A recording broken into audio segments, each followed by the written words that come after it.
think I'm gonna document my whole like planning journey, just because I did have like a lot of questions about that when I shared little glimpse of this and that and things that I had prepped out before. I am kind of stuck on something, so I do really genuinely need you guys' help with that when I get to it, because I don't know what I'm gonna do, how I'm gonna do it, but I know I have to do it because it's gonna be like part of our first grade curriculum.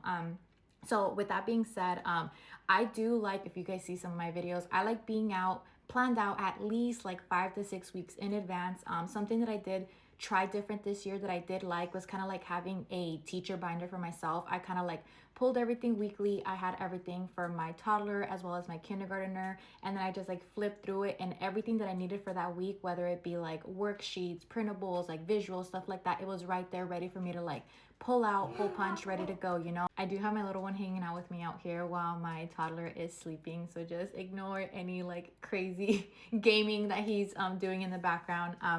But with that being said, that is something that I'm going to stick to this year. I am going to try to do a whole new teacher binder being out like 5 to 6 weeks in advance. And then something that I am going to do different, I don't know if you guys have ever done this. I don't know how you guys feel about this, but I'm kind of going to like ditch the whole teacher planner. I love, you know, the teacher planner that I used the last 2 years, but I kind of don't want to spend money on that again.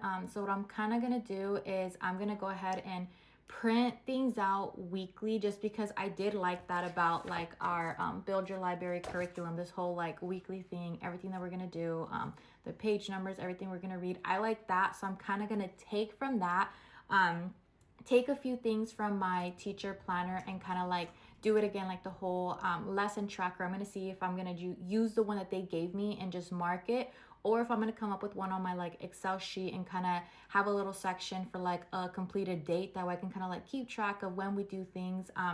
But also something that I did, so last year we did build your library level 0 and playing preschool year 1, and this is build your library level 1, and this is playing preschool year 2, and they have the same weekly setup, so I'm kind of going to stick to that because I realized I really did like it.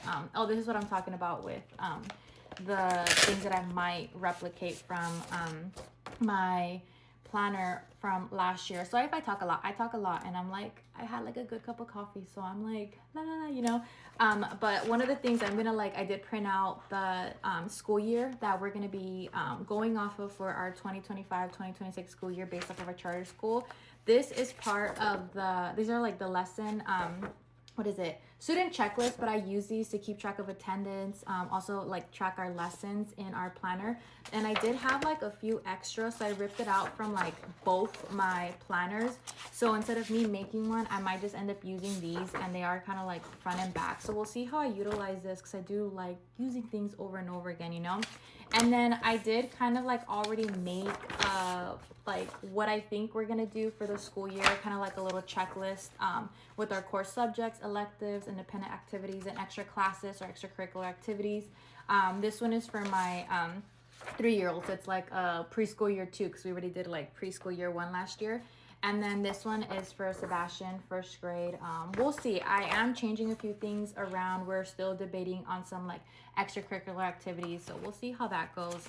But that's part of like my planning. And then I did end up having it for like last year, kinder, 8th grade and 7th grade, and pre-K. In case you guys want to see that, I can make like a separate video for that. But that's kind of like where I am in the planning process. And right now I am going through like our build your library level 1 curriculum.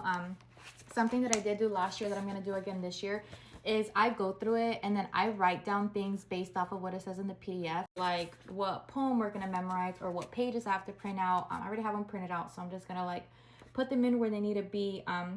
But I'm going to do that again. And as I'm doing it, I'm noticing that starting in first grade, they do have you do like copywork, and I am going to go ahead and do copywork. Sorry if you guys see me messing with my hair. I'm like parting it to the side today. I did use these last year for kindergarten. I mainly use this one. This one, I was having him kind of like, when we did our logic of English, I was having him write, I think like the letter sounds and try to figure out which one goes which based off of one of like the little stories that they tell. And then I also used another one for like we had like our regular journal prompts where he went ahead, those were printables and we did them, but it was like based off of like someone else's ideas, and then I gave him a separate one where he just wrote whatever he wanted, and he came up with like random stories, and he's like still using that to this day. But I liked that idea better. But I do think I thought I was gonna use this one, but it has like too many lines, and I kind of feel bad if he does that much of copy work. So I think I might save this for like the upper years. But right now that he is like in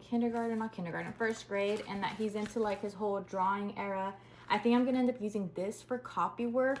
It's gonna be part of like what he reads. But I'm thinking if I use this and I have him write in here, based off of the copy work after like a book that we just read, maybe I can ask him to like draw his favorite part of that book from that day, or maybe have him draw like what's the first thing that comes to your mind when you read this sentence, you know, because copy work, he's going to be copying it, reading the sentence, all that good stuff. So I don't know how I'm going to use it, but I'm thinking I'm going to end up using this more than anything. That way he copies it. I'm going to probably write it myself. I've seen like a lot of people where they print it, that way it looks neat, but I'm like, I'm not trying to waste printer ink. So I think I'm going to write it on top with black marker. I'm actually using these. I don't know if you guys have heard of these. These are like erasable pens, and let's just say I overused my whiteout last year, and I felt kind of bad because I restocked on it. But I'm going to use erasable pens just in case I make any mistakes. I am going to go ahead and write it on top and then have him do the copy work. That way it's like minimal copy work. And then I'll probably have him draw random pictures on the days that he feels like drawing something. But I don't know. We're going to see. That's where I'm kind of stuck on right now. And that's why I'm kind of like making this video, because I'm like, do I proceed with it? Should I start writing in it? I think I am. By the time I post this, I'm probably already going to be doing that, because the more I say it out loud, I feel like it is a good idea. I have so many things already printed out, ready to go. I just kind of have to put it all together. But let me know if you guys have any questions on anything, if you guys think that's a good idea, or what you guys are using for like copy work for first grade. That way I can kind of like get some ideas and like adjust it to kind of like what we're going to be doing. But thank you for coming to my TED Talk.